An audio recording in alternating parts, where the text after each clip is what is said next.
Niat kerja nggak sih? Gimana? Revisi yang kemarin saya minta udah dikirim belum? Gimana sih? Ini tuh saya udah kasih keringanan loh. Kok kamu malah teledor? Bisa kerja nggak sih? Gini deh, sekarang cepetan kirim, sekarang juga. Atau masa probation kamu nggak saya lanjutin.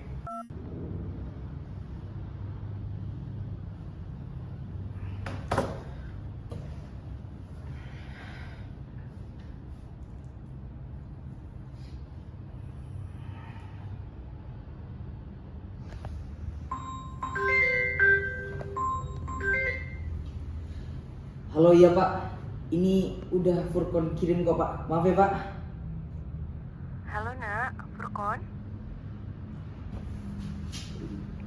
Oh Ibu, kenapa Bu? Kamu sehat nak? Aku lagi banyak kerjaan Bu. Ibu kenapa mau minta uang lagi? Syukurlah kalau kamu sehat. Iya, ini adikmu minta bayar Bu, SPP. Furkon nggak mau Bu. Lagian kenapa sih nggak Ibu aja yang sendiri cari uang? Lagian kan anak-anak tanggung jawab Ibu. Sekarang Furkon udah punya kehidupan sendiri dan Ibu harus paham itu.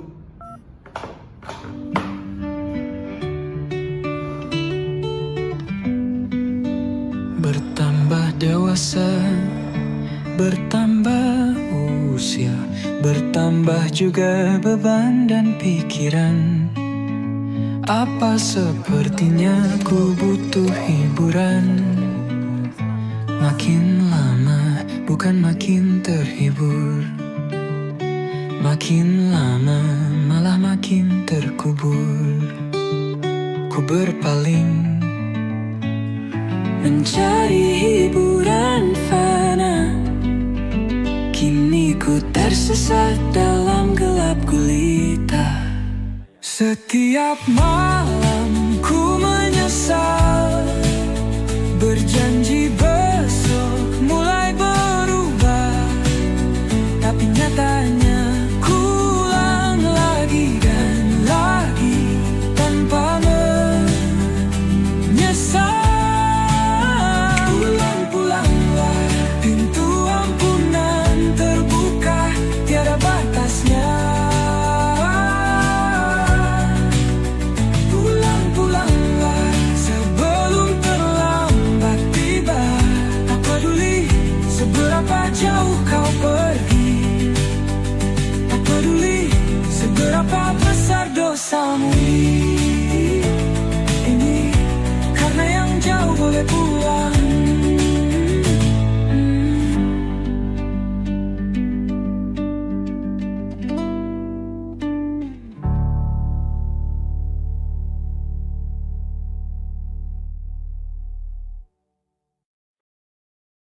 Kalau seandainya ibadur rahman adalah orang-orang yang sempurna, maka ayat ini tidak akan berlaku untuk banyak sekali muslim di planet bumi ini. Karena hampir semua muslim di planet bumi ini berbuat dosa, semuanya melakukan itu. Jadi kalau kita berpikir ibadur rahman untuk hamba Allah yang sangat spesial, dan dia tidak melewati dosa-dosa yang mungkin dulu saya lewati, saya dan teman-teman lewati dosa-dosa itu, dan kita pikir ibadur rahman itu orang spesial, saya nggak akan pernah menyentuh level itu. Maka apa gunanya ayat ini? Ayat ini mungkin hanya akan berfungsi untuk segelintir orang saja dari 2 miliar umat Islam yang ada di dunia hari ini.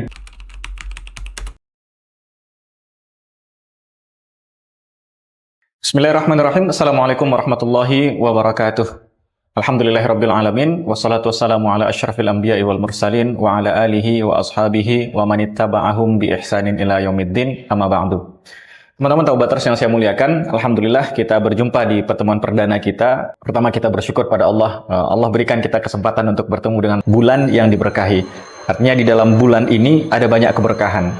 Dan keberkahan itu ada 2 setidaknya maknanya. Satu dari kata barokah, yang berarti bertambah, menumpuk, bertambah terus-terusan. Tapi berkah bukan tentang bertambah saja. Karena kebanyakan hal yang bertambah itu biasanya tidak stabil. Kalau bangunan 1 lantai stabil, ditambah lantai kedua masih bagus, lantai ketiga masih kuat, lantai keempat dia sudah mulai goyang. Lantai kelima pondasinya bisa, bahkan kalau dibikin 20 lantai, itu bisa ambruk bangunan itu. Segala sesuatu yang bertambah belum tentu positif. Cenderung malah dalam kehidupan kita, segala yang bertambah itu punya konsekuensi membuat dia tidak stabil. Tapi kata barokah tidak saja berarti bertambah, kata barokah juga berarti dia menjadi settle, menjadi stabil. Orang Arab mengatakan barikatil jamal. Seekor unta itu ngeberkah. Ngeberkah itu menderum kalau bahasa Indonesianya. Kalau teman-teman lihat unta dari posisi berdiri ke posisi duduk, nah orang Arab sebutkan posisi itu sebagai barikatil jamal. Unta itu menderum. Dan orang Arab mengatakan kalau unta sudah menderum, sudah ngeberkah itu unta digoyang, ditarik, itu nggak akan ketarik. Itu saking kokohnya dan saking stabilnya. Artinya apa? Artinya kata berkah, dia tidak saja membuat sebuah kebaikan itu bertambah, tapi semakin bertambah dia, semakin settle, semakin kokoh, semakin stabil. Itu keberkahan. Dan kita berharap dalam hidup kita, apapun yang kita lakukan sebenarnya, semua yang kita lakukan dalam hidup, kita berharap ada keberkahan di dalamnya. Dia bertambah kebaikannya, dan tidak saja bertambah kebaikannya, tapi dia membuat hidup kita semakin stabil, semakin bagus.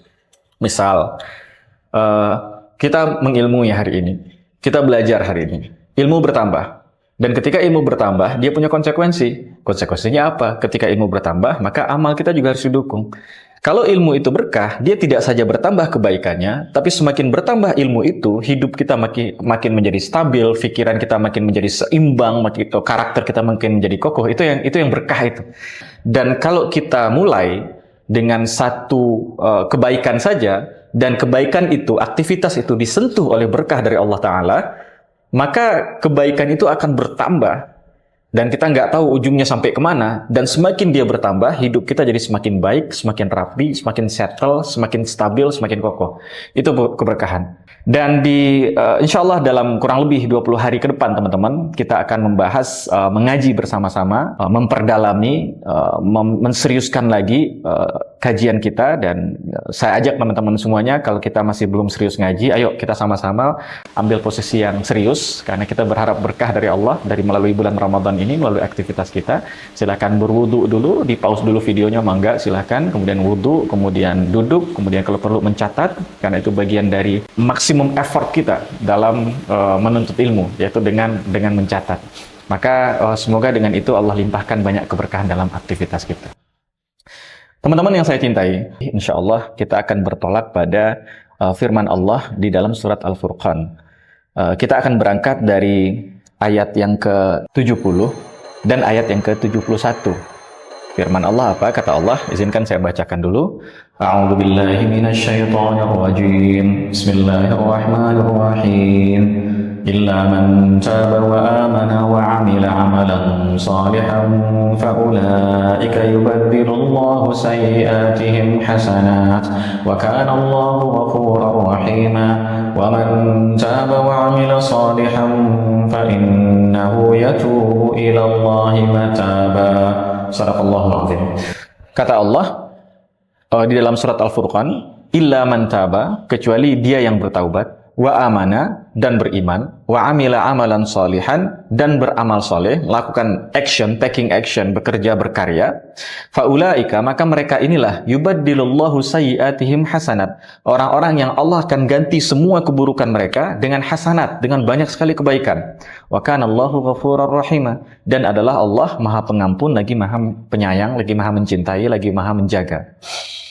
Wa man taba, dan siapa yang bertaubat, wa amila salihan, dan yang beriman, beramal soleh, fa innahu yatubu ilallahi mataba, maka sesungguhnya orang itulah yang benar-benar bertaubat kepada Allah sebenar-benar taubat. Sebelum kita masuk membahas ayat ini, saya perlu antarkan kepada teman-teman semuanya tentang gambaran umum dari ayat ini. Sebenarnya ayat ini satu potongan dari sekelompok ayat yang dimulai dari ayat ke 63. Jadi kalau teman-teman buka surat Furqan, ayat ini bagian dari ayat ke-63 terus ke bawah sampai ujung akhir dari surat Furqan itu sendiri. Dan di ayat 63 Allah sebutkan tentang sekelompok orang, dan sekelompok orang ini super istimewa. Sekelompok orang ini orang-orang yang sangat istimewa, yang Allah namakan mereka dengan Ibadur Rahman.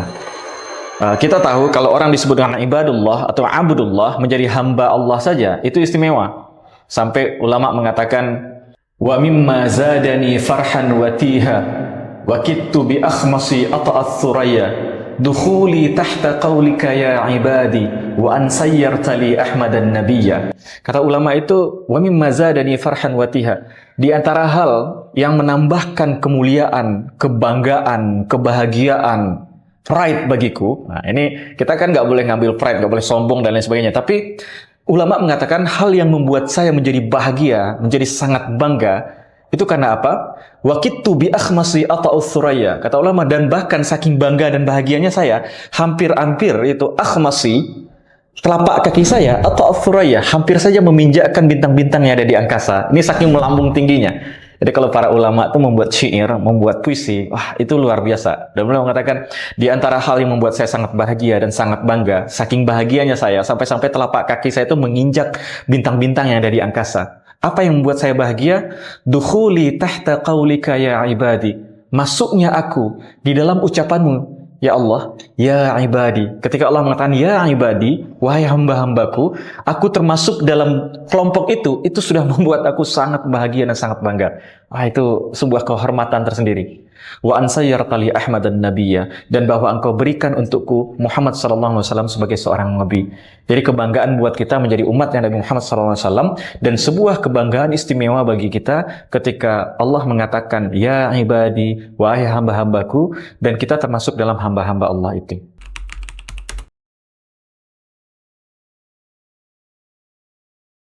Dan di surat Furqan ayat ke-63 ini teman-teman, kalau teman-teman cek, Allah tidak mengatakan ibadullah saja, tapi Allah gunakan namanya yang istimewa, wa ibadur rahman. Dan kata ar-rahman itu teman-teman dari kata rahima. Kata ar-rahman itu Allah gunakan namanya yang spesial, nama Allah yang menunjukkan cintanya, menunjukkan rahmatnya, menunjukkan kasih sayangnya, menunjukkan penjagaan dan perlindungannya untuk kita. Itu kata rahman. Apa artinya kata Rahman? Rahman itu bentuknya, Rahman dan Rahim itu bentuk sifat mubalaghah dalam bentuk kosakata yang maknanya itu ekstrim. Kalau mencintai bukan level mencintai biasa, tapi level mencintai yang sangat ekstrim. Itu tuh Rahman ada di situ. Dan kata Rahim yang teman-teman kita yang perempuan atau ibunda kita itu punya rahim dalam perutnya, itu Allah yang menamakan kata Rahim. Ana Rahman wa hadza Rahim, kata Allah. Aku adalah Ar-Rahman, kata Allah dalam hadis qudsi, wa hadza Rahim, dan ini adalah Rahim. Kata Allah, aku namakan Rahim itu dari namaku sendiri, kata Allah. Jadi Allah menamakan Rahim yang ada dalam perut perempuan itu sudah jadi bahasa Indonesia, ini Rahim, dari bahasa Arab Rahim, dan kata Allah dalam hadis qudsi, Allah yang menamakan itu. Dan kenapa Allah menamakan itu? Dan Allah katakan, aku ambil nama itu dari namaku, kata Allah. Syaqaqtu laha isman min ismi. Allah ambil nama Rahim yang ada di perut ibunda kita itu, dan itu diambil dari namanya Allah Rahman. Apa hikmah dari hadis ini? Para ulama itu menjelaskan bahwa kita tidak akan memahami bagaimana dalamnya cinta Allah kepada kita. Kita tidak akan mengerti bagaimana tingginya cinta Allah kepada hambanya. Wah, Allah mencintai kita luar biasa, teman. Di antara kita ini Allah katakan, wa ma khalaqtul jinna wal insa illa liya'budun. Aku tidak ciptakan jin dan manusia kecuali untuk beribadah kepada Allah. Tapi alih-alih beribadah ya, kadang-kadang kita nggak ibadah pada Allah. Bahkan bukannya saja nggak ibadah, yang kita lakukan yang sebaliknya. Allah nyuruh kita beribadah, yang kita lakukan hidup di dunia, kita banyak dosanya, banyak maksiatnya, banyak membangkangnya pada Allah. Itu yang kita lakukan dalam hidup dunia. Tapi Allah masih kasih kita rezeki. Allah masih bikin kita sehat hari ini. Allah masih bikin fisik kita bagus. Allah masih berikan kepada kita pekerjaan yang layak, kuliah yang bagus, keluarga yang baik, dan segala. Itu semua Allah yang berikan untuk kita. Dan kita masih jalani hari-hari kita dengan dosa. Bukankah itu level cinta yang tidak terbayangkan? Itu indescribable. Level cinta yang tidak bisa kita lukiskan. Dan itu kata Allah, Rahmannya Allah seperti itu. Dan bagaimana cara kita memahami tentang Rahmannya Allah? Allah katakan kepada kita melalui hadis qudsi ini, coba kalian pelajari tentang rahim seorang ibu. Seorang ibu kita, ketika kita mulai tinggal di perut ibu kita, ketika rahim seorang perempuan, ketika ibu kita itu rahimnya mulai berisi, itu ibu kita mulai susah hidupnya. Di bulan pertama, saya melihat itu di istri saya ketika awal-awal hamil, itu bulan pertama itu bulan-bulan, 3 bulan awal itu bulan-bulan yang cukup berat bagi seorang ibu. Dia ada namanya morning sickness, muntah-muntah setiap pagi, bahkan nggak pagi saja, pagi, waktu duha, siang, malam, sampai belasan kali dalam sehari, setiap hari selama 2 bulan, bahkan 3 bulan berturut-turut. Ibunya repot, bahkan suaminya juga ikut-ikutan repot. Itu dia sudah mulai menderita di momen-momen pertama kita mulai tinggal di rahim ibu kita. Dan semakin tua kandungan dalam rahim itu bukannya semakin baik keadaan, yang ada semakin berat, perut semakin berat, dan perut itu harus dia bawa kemana-mana. Teman-teman bayangkan ya, kalau kita pergi jalan jauh dan kita bawa tas itu, bawa tas ransel, mau seenteng apapun tas itu, ketika kita bawa terus tas itu, dan sampai di satu tempat kita capek berjalan, pertama yang kita lakukan biasanya kita lepas tas itu. Kita taruh tasnya, baru kita duduk. Seorang ibu yang hamil, ketika dia bawa kandungan, ketika kita numpang di perut ibu kita nggak punya pilihan untuk naruh dulu kandungannya, baru dia duduk. Nggak, dia bawa itu. Dia bawa itu ketika berjalan, ketika bekerja, ketika duduk, ketika sholat, ketika tidur, ketika mandi, ketika buang air. Apapun aktivitasnya selama 9 bulan dia harus bawa kandungan itu. Semakin bertambah usia kandungan dalam rahim itu semakin nambah bebannya itu. Dan terus-terusan selama 9 bulan. Dan sampai ujungnya adalah ketika ibu itu harus melahirkan kita. Dan ketika ibu melahirkan kita, itu puncak dari penderitaannya itu. Apa puncak penderitaannya? Dia harus bertaruh nyawa demi melahirkan bayinya, demi melahirkan kita. Dan saya dapat kisah dari beberapa teman cerita. Ketika, semoga Allah menjaga kita semua, ketika istrinya kesulitan dalam melahirkan bayinya, itu dokter ada yang nanya ke teman saya itu. Dan yang cerita bukan satu orang, lebih dari satu orang. Berarti ini kejadian merata di beberapa orang yang mendapat ujian ini. Dan ketika ditanya sama dokter, ini kita harus menyelamatkan salah satu. Dan suaminya menjawab, kalau begitu selamatkan istri saya. Tapi ketika yang ditanya adalah sang ibu itu, ibu, kita harus selamatkan salah satu. Ini temennya yang cerita ini. Ketika alhamdulillah anaknya lahir dalam keadaan sehat, istrinya juga sehat, beberapa bulan setelah itu suaminya nanya, waktu itu dokter nanya, kami harus selamatkan salah satu nih, maka yang selamatkan. Dan saya bilang kepada dokter, tolong selamatkan, utamakan nyawa istri saya. Tapi kalau kamu yang ditanya, Bunda, kalau kamu yang ditanya, mana yang harus diselamatkan, seorang ibu atau bayi? Dan confidence ibu itu menjawab, selamatkan bayinya. Ini cintanya seorang ibu kepada apa yang ada dalam rahimnya itu.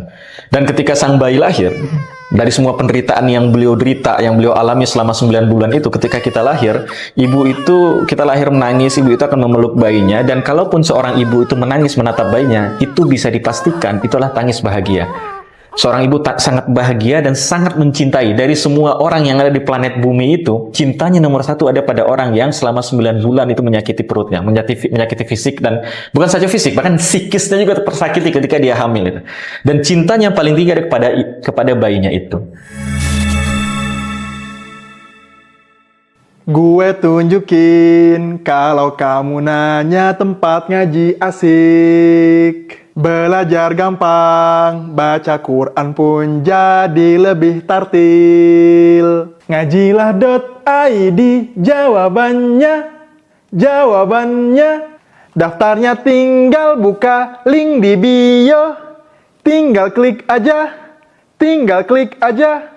Kalau kamu sekarang pengen belajar baca Quran lebih tartil, sini belajar Quran di ngajilah.id aja. Belajarnya juga asik banget. Dan kamu bukan hanya dapat mentor yang jago ngaji aja, tapi juga easy going. Waktunya fleksibel dan kamu bisa pilih jadwal sesuai jadwal kamu. Yuk, klik link di bio sekarang juga dan kita belajar bareng-bareng baca Quran dari nol.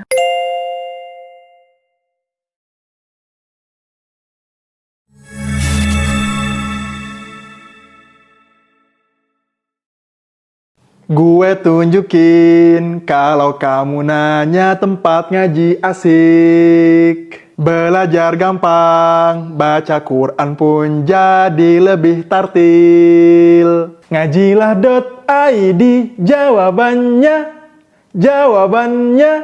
Daftarnya tinggal buka link di bio. Tinggal klik aja. Kalau kamu sekarang pengen belajar baca Quran lebih tartil, sini belajar Quran di ngajilah.id aja. Belajarnya juga asik banget. Dan kamu bukan hanya dapat mentor yang jago ngaji aja, tapi juga easy going. Waktunya fleksibel dan kamu bisa pilih jadwal sesuai jadwal kamu. Yuk, klik link di bio sekarang juga dan kita belajar bareng-bareng baca Quran dari nol.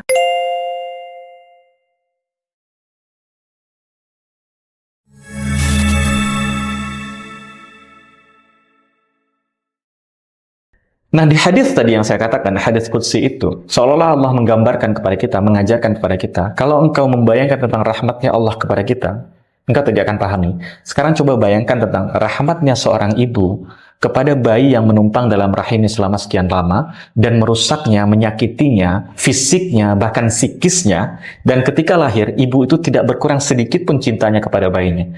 Bahkan yang ada, ibu itu mencintai bayinya melebihi siapapun yang ada di planet bumi ini. Dan rahmannya Allah melebihi kasih sayang seorang ibu pada bayinya. Itu rahman. Dan kata Allah, wa ibadur rahman, dan hamba-hamba istimewa ini, hamba-hambanya dari Ar-Rahman itu, berarti orang yang Allah sebutkan dalam surat Al-Furqan ini orang yang luar biasa istimewa. Dan Allah sebutkan ciri-ciri orang istimewa itu ada beberapa. Nah, teman-teman silakan belajar, silakan pelajari, silakan dikaji lagi ciri-cirinya apa saja. Di antara ciri-cirinya itu misal kita sebutkan ini, alladzina yamshuna 'alal ardi hauna, orang-orang yang berjalan di muka bumi ini dengan kerendahan hati, dengan kebaikan hati, tidak menyombongkan diri, tidak meninggi. Wa idza khatabahumul jahiluna qalu salama. Ketika orang-orang jahil, orang-orang yang tidak paham mendebat dia, qalu salama, mereka mengungkapkan kalimat-kalimat salama, kalimat-kalimat yang menenangkan, yang mendamaikan, yang memberikan kesejukan. Qalu salama. Itu diberikan sama Allah beberapa ciri-ciri ibadur Rahman. Dan kita pasti berpikir ketika Allah sebutkan ini hamba-hambanya Allah yang istimewa, top of mind kita, ini pasti orang yang tidak pernah bersentuhan dengan keburukan sama sekali, tidak pernah berbuat jahat, tidak pernah dan kita mulai merasa bahwa kayaknya saya nggak termasuk bagian dari ibadur Rahman itu deh. Kalau seandainya ibadur Rahman adalah orang-orang yang sempurna, maka ayat ini tidak akan berlaku untuk banyak sekali muslim di planet bumi ini. Karena hampir semua muslim di planet bumi ini berbuat dosa. Semuanya melakukan itu. Jadi kalau kita berpikir ibadur Rahman untuk hamba Allah yang sangat spesial, dan dia tidak melewati dosa-dosa yang mungkin dulu saya lewati, saya dan teman-teman lewati dosa-dosa itu, dan kita pikir ibadur Rahman itu orang spesial, saya nggak akan pernah menyentuh level itu. Maka apa gunanya ayat ini? Ayat ini mungkin hanya akan berfungsi untuk segelintir orang saja dari 2 miliar umat Islam yang ada di dunia hari ini. Tapi Quran itu hudan linnas, petunjuk bagi umat manusia. Dan semua umat manusia itu bikin salah tuh. Termasuk kita di dalamnya, kita juga banyak berbuat salah, banyak berbuat dosa. Tapi Allah katakan, tapi ada semangat, kesempatan bagi orang-orang yang bagaimanapun keadaannya untuk bisa termaktub dalam kelompok manusia istimewa yang disebut dengan ibadur Rahman.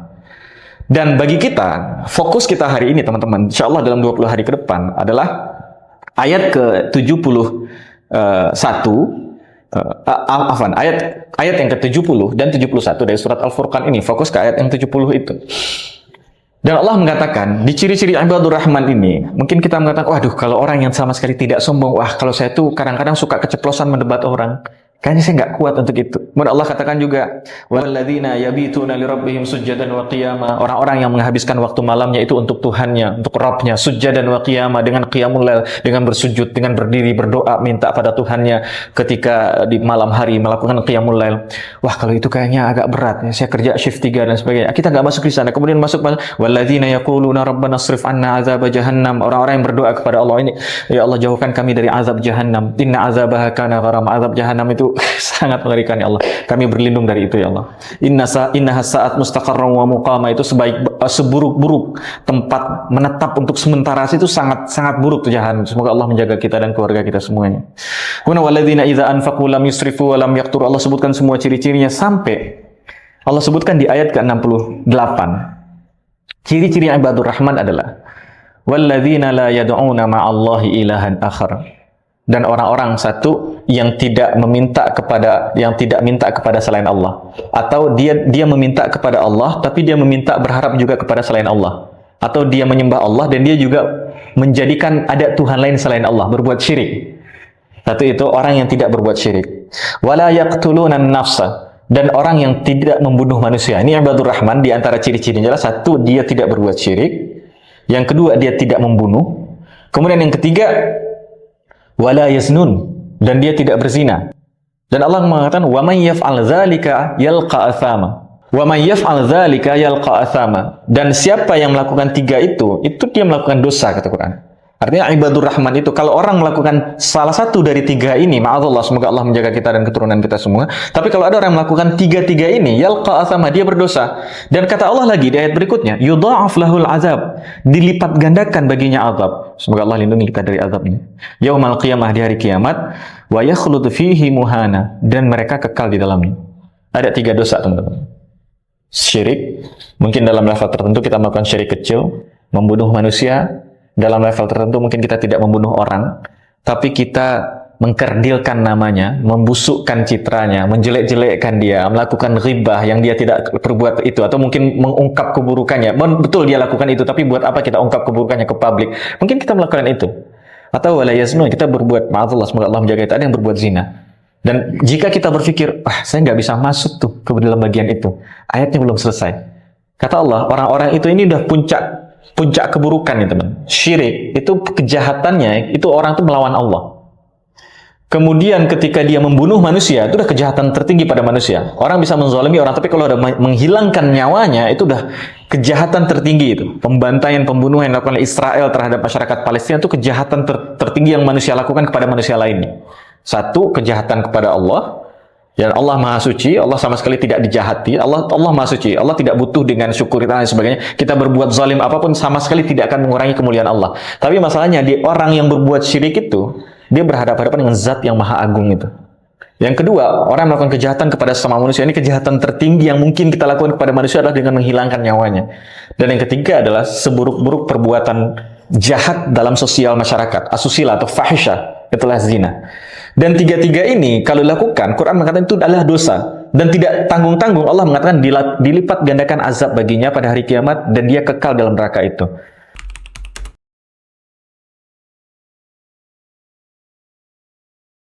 Tapi setelah itu Allah bicara tentang harapan, tentang optimisme. Di antara kita, mohon Allah, semoga Allah menjaga kita, tapi di antara kita mungkin ada yang melakukan salah satu dari tiga hal ini. Kata Allah setelah itu, illa man taba, kecuali dia yang bertaubat, wa amana, dan punya keyakinan, punya iman kepada Allah, wa amila amalan salihan, dan dia yang beramal soleh, dan dia yang taubatnya dan imannya dibuktikan dengan actionnya, dibuktikan dengan karyanya, kecuali orang-orang ini, kata Allah, faulaika yubaddilullahu sayyiatihim hasanat, maka mereka inilah orang-orang yang Allah akan ganti semua keburukannya, semua kejahatan yang dia lakukan, Allah akan ganti itu dengan hasanat.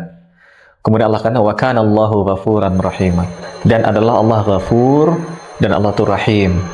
Allah itu sifatnya ghafur, dari kata ghafara, mengampuni, dan ghafur itu berarti bentuknya mubalaghah, artinya Allah terus ngampunin, ampuni lagi, ampuni lagi, ampuni lagi. Kita bikin salah, diampuni lagi. Kita bikin salah lagi, diampuni lagi. Kita bikin salah, kesalahan yang persis sama yang kita lakukan puluhan kali sama Allah, kita minta ampun pada Allah, Allah ampuni lagi. Itu ghafur. Dan gak cuma ghafur saja, Allah katakan juga Allah rahim, Allah juga mencintai kita. Ada orang yang memaafkan, tapi dia tidak mencintai lagi. Oke, dulu saya baik ke kamu, sayang ke kamu, cinta ke kamu, tapi kamu bikin salah, sekarang saya maafkan. Tapi cinta yang kayak dulu udah nggak ada lagi. Tapi Allah katakan kepada kita, ada orang melakukan dosa yang sangat besar kepada Allah, kepada hambanya Allah, kepada makhluknya Allah. Kemudian dia taubat kepada Allah, dia beriman dan dia beramal soleh. Allah katakan Allah itu ghafur, mengampuni dia, dan rahim. Dan Allah bisa mencintai kita kembali sebagaimana ketika Allah mencintai kita waktu kita lahir dari perut ibunda kita. Itu ghafuran rahim.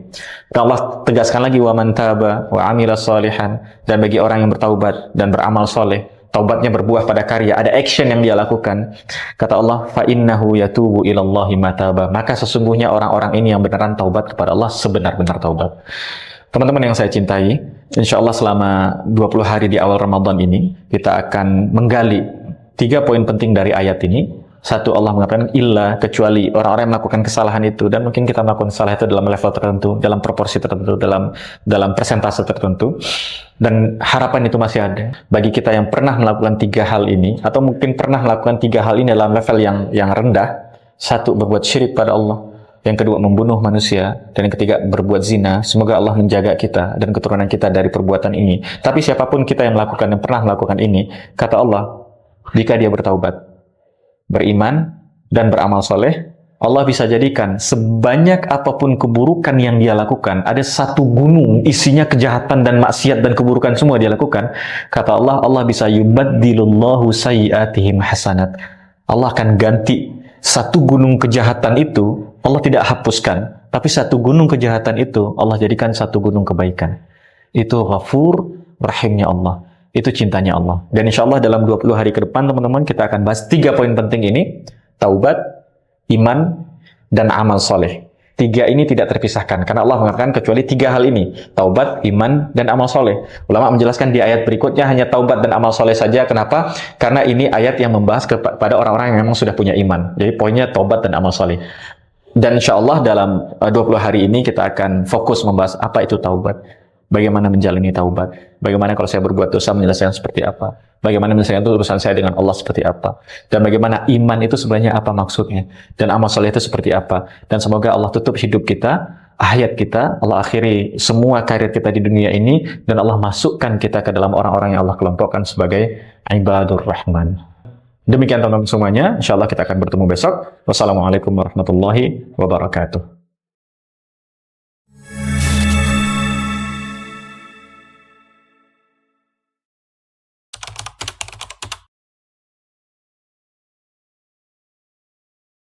Dan kata Allah dalam ayat ini, wa nafakhtu fihi min ruhi, dan aku tiupkan sebagian dariku. Artinya, dari apa yang ada di fisik kita, kita punya koneksi kepada Allah. Dan koneksi itu bukan wajah kita, bukan mulut kita, bukan kuping, bukan mata, bukan tangan, bukan kaki, bukan gadget, HP, mobil, motor, rumah, dan bukan semua itu.